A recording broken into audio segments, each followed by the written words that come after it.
Breaking news आ रही है रूस यूक्रेन युद्ध पर। नेटो और रूस दोनों परमाणु जंग का बहुत बड़ा अभ्यास करने जा रहे हैं। खबर है कि नेटो में शामिल 15 देश इसी महीने न्यूक्लियर ड्रिल करने वाले हैं। यह ड्रिल रूस से 1000 किलोमीटर दूर होगी। इस ड्रिल में अमेरिका B-52 बॉम्बर और कई परमाणु हथियारों से प्रैक्टिस करेगा। इसके अलावा रूस भी परमाणु युद्ध का अभ्यास करेगा, जिसमें सरमात मिसाइलें शामिल होंगी। क्राइमिया में हुए ब्रिज धमाके के बाद से लगातार परमाणु युद्ध की आशंका गहराती जा रही है। मतलब यह कि दुनिया फिर उस खतरे की ओर बढ़ रही है, जिससे केवल और केवल तबाही होगी।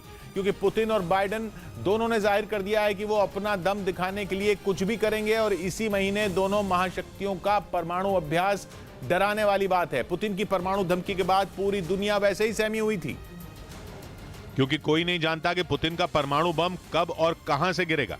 हाँ, ये पक्का है कि जिस दिन पुतिन का दिमाग घूमा उसी दिन परमाणु बम गिर जाएगा, जिसका निशाना होंगे उनके जानी दुश्मन बाइडेन एंड कंपनी। या यूं कहें कि नेटो में शामिल देश, क्योंकि सारे फसाद की जड़ नेटो ही है, जिसके उकसाने पर यूक्रेन में जंग शुरू हो गई और उसके खत्म होने के आसार ही नजर नहीं आ रहे। और अब तो ये तक कहा जा रहा है कि यूक्रेन की वजह से न्यूक्लियर वॉर छिड़ने वाली है।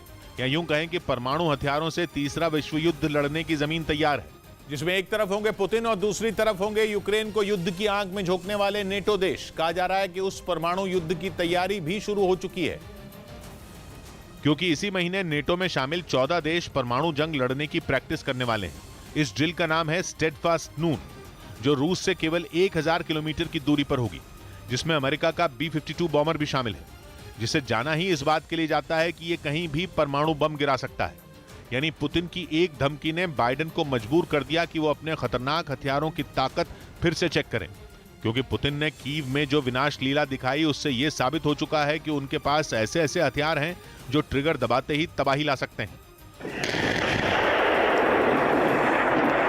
और माना जा रहा है कि 15 देशों की न्यूक्लियर ड्रिल में इसी वजह से B-52 बॉम्बर को शामिल किया गया, क्योंकि जानकार मानते हैं कि बम बरसाने वाले इस विमान को बनाया ही गया था रूस से लड़ने के लिए। B-52 बॉम्बर में कम से कम 20 क्रूज मिसाइलें हमेशा तैनात रहती हैं, जो परमाणु हमला भी कर सकती हैं। वैसे 6 इंजन वाले B-52 बॉम्बर एक बार में 32,000 किलोग्राम हथियार लेकर उड़ सकता है। अमेरिका का यह विमान लंबी और ऊंची दूरी से बम बरसाने की क्षमता रखता है, जिसे सोवियत संघ पर बम बरसाने के लिए तैयार किया गया था। ये सबसोनिक स्पीड से चलते हैं, यानी इनकी रफ्तार ध्वनि की गति से कम होती है। और अमेरिका के 50 से अधिक B-52 हमेशा सक्रिय रहते हैं। यानी नेटो परमाणु जंग के लिए तैयार हो रहा है, क्योंकि नेटो महासचिव का कहना है कि रूस भी जल्द ही परमाणु ड्रिल करने वाला है। यानी पुतिन पीछे नहीं है, क्योंकि एक तरफ उनकी मिसाइलें कीव पर कहर बनकर टूट रही हैं, तो वहीं दूसरी ओर वो भी परमाणु अभ्यास करने वाले हैं। खबर है कि इसी महीने रूस अपनी हाइपरसोनिक मिसाइल सरमात से अभ्यास करने वाला है। मतलब रूस उस मिसाइल से अभ्यास करेगा जो केवल उसकी नहीं बल्कि पूरी दुनिया की सबसे बड़ी मिसाइलों में एक है। रूस तो यह तक कहता है कि सरमात दुनिया की सबसे खतरनाक परमाणु मिसाइल है, जिसकी रेंज 18,000 किलोमीटर और वजन 208 टन है। रूस ये दावा करता है कि सरमात मिसाइल अपने एक ही वार में ब्रिटेन और फ्रांस जैसे शक्तिशाली देशों को बर्बाद करने की ताकत रखती है। और सबसे डरावना दावा यह कि सरमात एक साथ 15 जगहों पर परमाणु हमला कर सकती है। मतलब अगर नेटो डर रहा है तो उसका डरना सही है, क्योंकि पुतिन के पास ऐसे परमाणु हथियार हैं जो नेटो में शामिल देशों का नाम दुनिया के नक्शे से मिटा सकते हैं। यानी दुनिया बारूद के ढेर पर बैठी है, जिसमें एक चिंगारी लगते ही वो होगा जिसका खमियाजा पूरी दुनिया भुगतेगी। यूक्रेन में जो हथियार चले वो परमाणु हथियार नहीं थे, लेकिन उनसे इतनी तबाही हुई कि यूक्रेन का एक बड़ा हिस्सा खत्म हो चुका है। तो सोचिए अगर परमाणु हथियार चले तो क्या होगा। लेकिन दो महाशक्तियों का झगड़ा अब उस मोड़ पर आ चुका है कि वहां से उनका पीछे मुड़ना मुश्किल हो गया है। और यही वजह है कि रूस और अमेरिका दोनों अपने अपने परमाणु हथियारों को धार दे रहे हैं।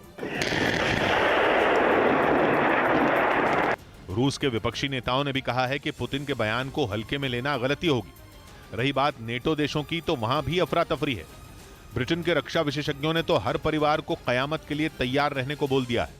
इसके अलावा अमेरिका और यूरोप भी परेशान है। खबर है कि वहां आयोडीन की गोलियां खरीदने का ऐलान किया गया है। यह ऐलान तब हुआ जब पुतिन ने परमाणु हमले की धमकी दी थी। मतलब ना यूरोप और ना ही अमेरिका पुतिन की धमकी को हल्के में ले रहे हैं। और इसीलिए बाइडेन सरकार ने 2400 करोड़ रुपए की एंटी रेडिएशन दवा खरीदने का ऐलान किया है।